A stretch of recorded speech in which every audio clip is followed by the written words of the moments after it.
اور جو تیسری چیز حضور علیہ الصلوۃ والسلام کی معاشرے کی ہے پاکی ہے. اپنے گھروں کو پاک رکھیں, گھروں کو صاف رکھیں. ہاں, ہمارے کپڑے پاک صاف ہوں, ہمارے بستر پاک ہوں, صاف ہوں, گھر پاک صاف ہوں, بچوں کو پاک صاف رکھیں. چھوٹے چھوٹے بچوں کو آج کل جو ڈائپر اور پیمپرز پہنا دیتے ہیں, ہاں یہ ان کی صحت کے لیے بھی مضر ہیں.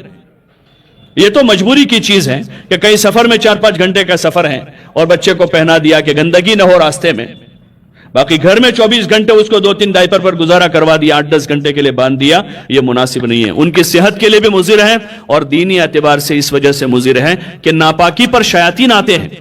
اب ایک بچہ ناپاکی لے کر 10 گھنٹے تک گھوم رہا ہے, شیطانی اختلاط اس کے ساتھ ہوتا رہے گا اور بچپن سے شیطانی اثرات کا شکار ہو جائے گا. وہ ان کو پاک صاف رکھیں, ان کاموں کو بوجھ نہ سمجھیں, اس پر بڑا اجر اور ثواب ہے. بچوں کی اس تربیت پر ہاں ماں باپ کو کتنا اجر ہے, اس اجر کا احتساب کریں کہ اللہ کی دی ہوئی اولاد ہماری نعمت ہے, اولاد اللہ کی بڑی نعمت ہے. ہاں پہلے دیکھو ہم ہی خود لوگ سوچے کہ ہم جیسے 10 بھائی بہن ہیں, آپ بہنوں میں کتنی ایسی بہنیں ہوگی جن کے 8-10 بھائی بہن ہیں, 12 بھائی بہن ہیں. ہماری ماؤں نے ہم کو پالا پوسا ہے, خدا نے ان کو طاقت قوت دی, طاقت قوت خدا دیتا ہے. ہاں یہ جو رجحان بنا ہے آج کل کہ 2 بچے 3 بچوں کے بعد اب اس کو بند کر دیں, یہ بھی مناسب نہیں ہے. اللہ نے اس کی اجازت نہیں دی ہے. بلا سخت مجبوری کے, بغیر سخت مجبوری کے اولاد کو روکنا جائز نہیں ہے. یہ اللہ کا نظام ہے, قدرت کا نظام ہے. ہاں طاقت قوت خدا ہی دیتا ہے. ابھی موجود ہے وہ ہماری وہ مائیں جو ابھی دادیاں اور نانیاں بنی ہوئی ہیں, جن کے 8-10 بچے تھے, وہ اپنی بیٹیوں سے زیادہ مضبوط ہیں, وہ اپنی بہوؤں سے زیادہ طاقتور ہیں. اگر زیادہ بچوں کی ولادت سے عورت کمزور ہو جاتی تو ہماری مائیں, ہماری دادیاں, ہماری نانیاں ہم سے زیادہ کمزور ہوتی, جنہوں نے 12 بچوں کو جنم دیا ہے, جنہوں نے 10 بچوں کو جنم دیا ہے. آج تک وہ ہٹی کٹی تندرست ہیں. ایک غلط فلسفہ پڑھایا گیا ہے ہم کو, ہاں غلط فلسفہ پڑھایا گیا ہے. اور بچوں کو پالے گا کون؟ یہ تو شرک کا جملہ ہے. پالنے والا اللہ ہے. اللہ خود کہہ رہا ہے کہ فقر کے خوف سے اپنی اولاد کو قتل مت کرو, لا تقتلوا اولادکم خشیۃ املاق, کہ فقر کے خوف سے اپنی اولاد کو قتل مت کرو, ان کی روزی ہم دیتے ہیں, تمہاری بھی ہم دیتے ہیں. کہ روزی دینے والا اللہ ہے. اور روزی میں صرف پیسہ نہیں ہے, روزی میں طاقت, قوت, صحت, عافیت, سلامتی, ان کا کھانا پینا, ان کی تعلیم تربیت, اور ان کی ساری چیزیں روزی میں شامل ہیں. ساری چیزیں اللہ دے گا. ہاں اس لیے ایسے غلط چیزوں کو جو دشمنان اسلام کے منصوبے ہیں, اس کو ہم عملاً کامیاب نہ بناویں. مجبوری کسے کہتے ہیں؟ اسی لیے فقہاء نے, علماء نے لکھا ہے کہ اپنے امراض اور بیماریوں میں مسلمان دیندار ڈاکٹروں سے رجوع کریں. جو مسلمان ہوں, دیندار ہوں, ان سے رجوع کریں. اگر دونوں شرطیں نہیں پائی جا رہی ہے تو کم از کم مسلمان ڈاکٹر کا طبیبی لائن سے مشورہ ڈاکٹر سے کریں, اور دینی لائن کا مشورہ مفتیوں سے کریں. ڈاکٹر مسلمان ہیں لیکن دیندار نہیں ہیں, تو ہم طبیبی لائن کا مشورہ ان سے کریں گے اور دینی لائن کا مشورہ مفتی سے کریں گے. مفتی صاحب کہیں گے کہ بات برابر ہے, تب وہ ڈاکٹر کی بات صحیح ہوگی, ورنہ ہم پہلے اللہ رسول کے پابند ہیں, اپنی شریعت کے پابند ہیں, اس کے بعد ہم کسی دنیاوی لائن کے کسی بھی فیلڈ اور کسی بھی شعبے کے تجربہ کار آدمی کے ہم پابند اس وقت ہیں جب وہ اللہ رسول کی بات کے موافق ہو. لا طاعۃ لمخلوق فی معصیۃ الخالق, کہ کسی مخلوق کی اطاعت اللہ کی نافرمانی میں جائز نہیں ہو, چاہے وہ مخلوق کسی بھی شکل میں ہو. ہاں دیندار ڈاکٹروں سے رجوع کریں. اگر دونوں شرطیں پائی جائیں کہ مسلمان بھی ہیں, دیندار ہیں, تو بہت اچھا, نور لنا نور. نہیں ہے تو مسلمان ڈاکٹر کو ترجیح دیں, اور عورتیں اپنا علاج معالجہ جو ہیں وہ لیڈی ڈاکٹروں سے کراویں. لیڈیز ڈاکٹروں سے جن کے پاس جاویں, اپنا علاج معالجہ ہے. اور یہ ڈیلیوری کا جو مسئلہ ہے وہ تو دنیا میں سب سے آسان کام وہی ہے. بچہ کا دنیا میں آنا جو ہے سب سے آسان کام, علاج معالجے میں سب سے آسان کام یہ ہے. ابھی تک بھی, آج بھی افریقہ کے سارے جنگلوں میں کروڑوں لوگ بس رہے ہیں, اور ہمارے ہندوستان کے آدیواسی علاقوں میں کروڑوں آدیواسی ہیں, ان کی ولادتیں گھر پر ہی ہو جاتی ہیں. مزدوروں کے وہاں بچے گھر پر ہی پیدا ہو جاتے ہیں. اور اتنے سارے جانور ہیں, ایک جانور کے 8-8 10-10 بچے ایک ساتھ ہوتے ہیں. بعض جانور ایسے ہیں تو ان کی 8-8 10-10 بچوں کی ولادت ایک ساتھ ہو جاتی ہو, اور اللہ نے جس کو اشرف المخلوقات بنایا, انسان بنایا ہے, اس کے 1-2 بچے آسانی سے اس کی ولادت نہیں ہوگی. اس کی وجہ ہے, ہاں اس کی وجہ ہے, کچھ طبی وجوہات ہیں اور کچھ ذہنی امراض ہیں. ذہنی امراض ہیں. ہاں ان بیماریوں سے اپنے آپ کو دور کریں, اللہ پر یقین کریں, اللہ پر بھروسہ کریں. ہاں پھر مجبوری ہو جاوے تو مجبوری کے احکام شریعت میں الگ ہیں.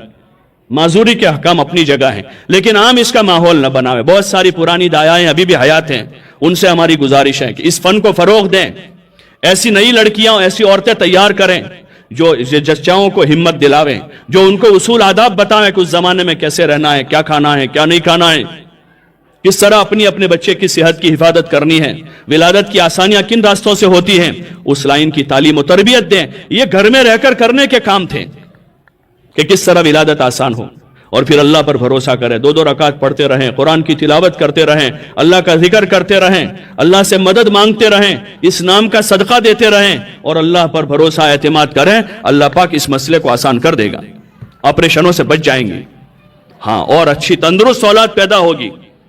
اس لیے اس علم کو فروغ دیں، یہ علم بڑھانے کی ضرورت ہے۔ ہاں، میتھ سائنس کی اتنی ضرورت نہیں جس کی اتنی ضرورت ہے۔ اپنے گھر میں رہ کر گھر کے نظام کو چلانے کا ایک علم ہے۔